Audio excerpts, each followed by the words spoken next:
Good morning, namaste. A very blissful, joyful International Yoga Day to all of you. We all are a practitioner. Somehow, there are many ways of practice. Um, Yoga, the meaning of yoga is union, uniting the two, become one. Also, there is a saying by my master Swami Veda Bharati ji, and also it is quote from the Yoga Sutra. Pum Prakrityor Viyoga Api Yoga. The separation of Prakriti and Chaitanya Purusha Atma is also called yoga. So, what is Prakriti? Because we are in this very ground level of the practice, because we all are practicing asana, especially asana, pranayama, all the Ashtanga yoga or bhakti yoga, karma yoga, jnana yoga, whatever we are on the path, and that the yoga we actually try to apply that yoga in a special or practical terminology is through the body, because we realize ourselves as a very physical body, and we accept ourselves as body, so that we focus so much of our most of the focus is taking care of the body or health issues or all that. So many times it doesn't allow us to go in the deeper layer of the self. So while practicing this uh,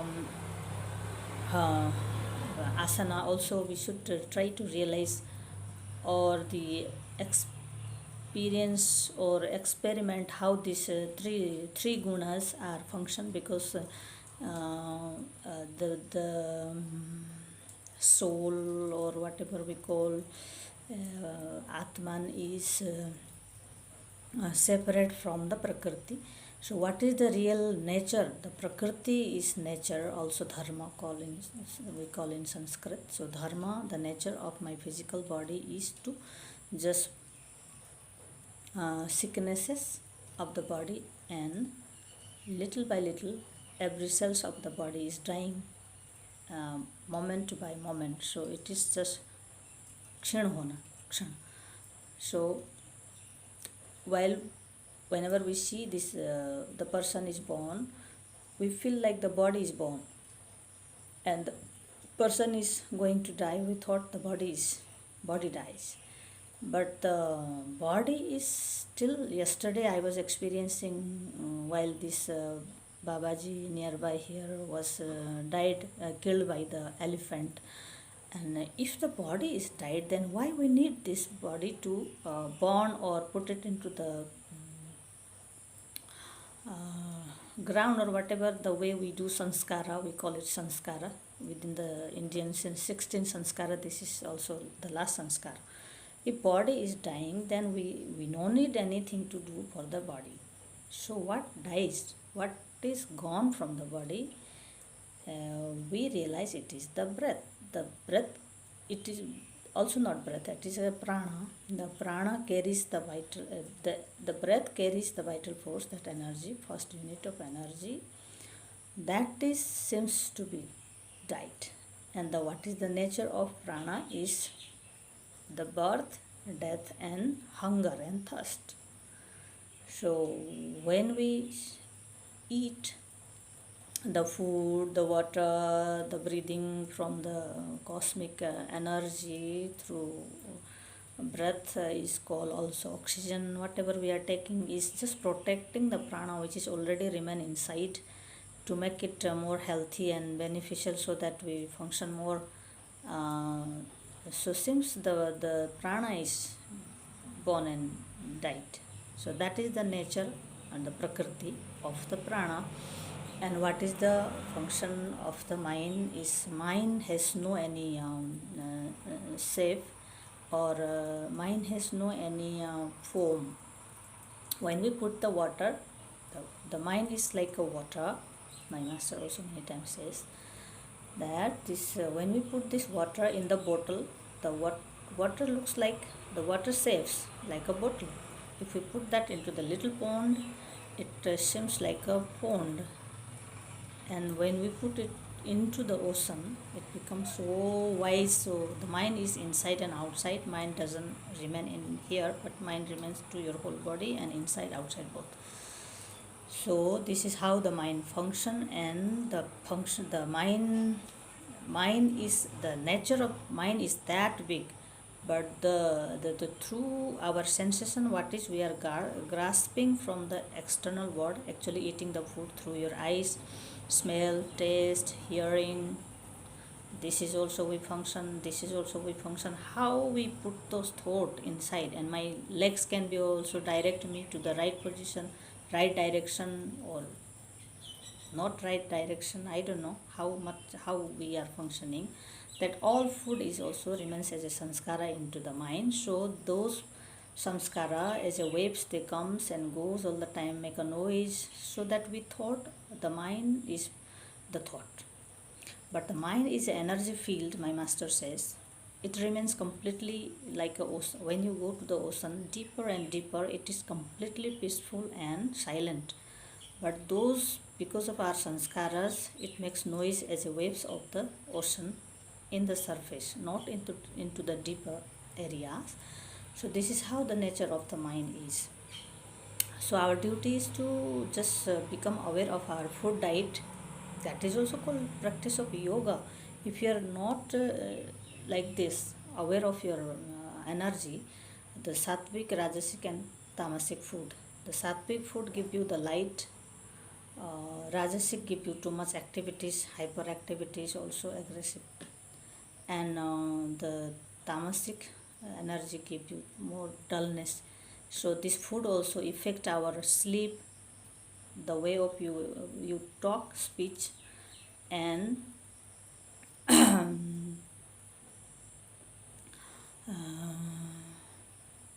however we function is all effect also. So making the food with the awareness, with love, and eating, and just to support that prana, the vital energy which is we have already,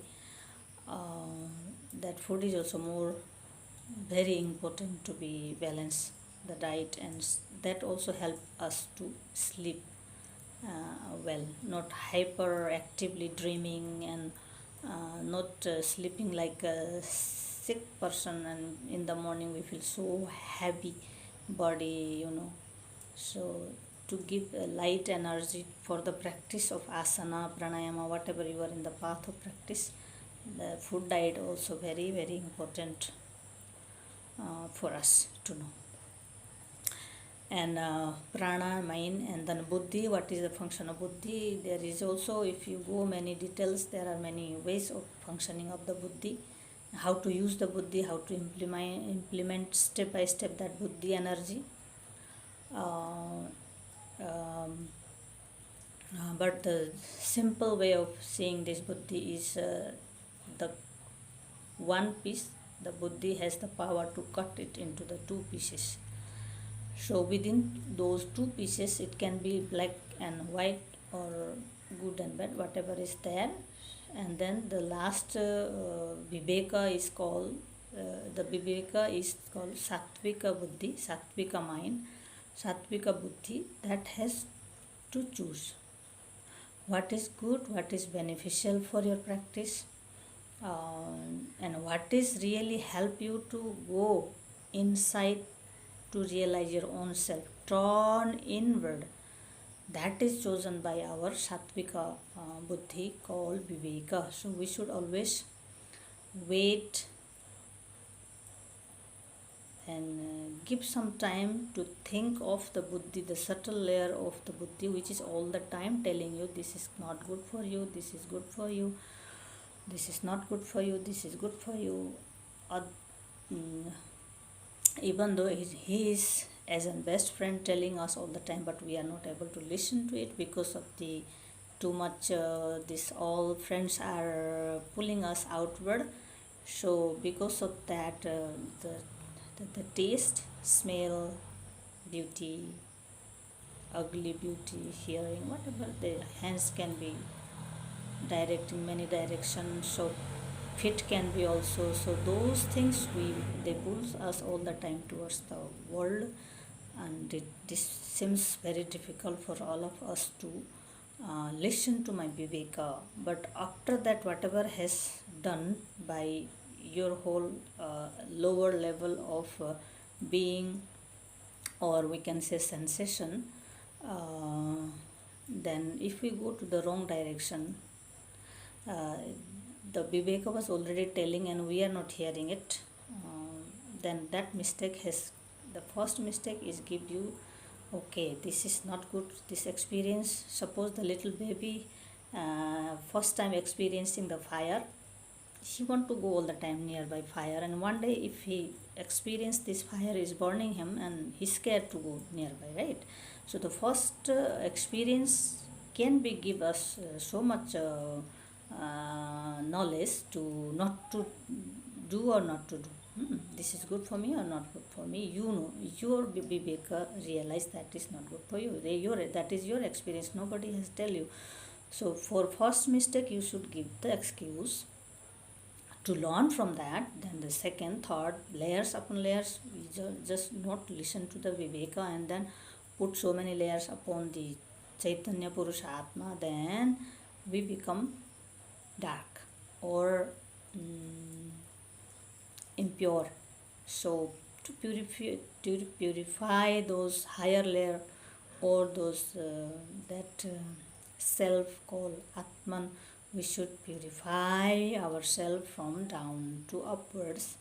So there are people, those who are more intellect, more pure from their previous life, a practitioner from childhood or whatever, the level of their way to understand is more philosophical or more intellectual.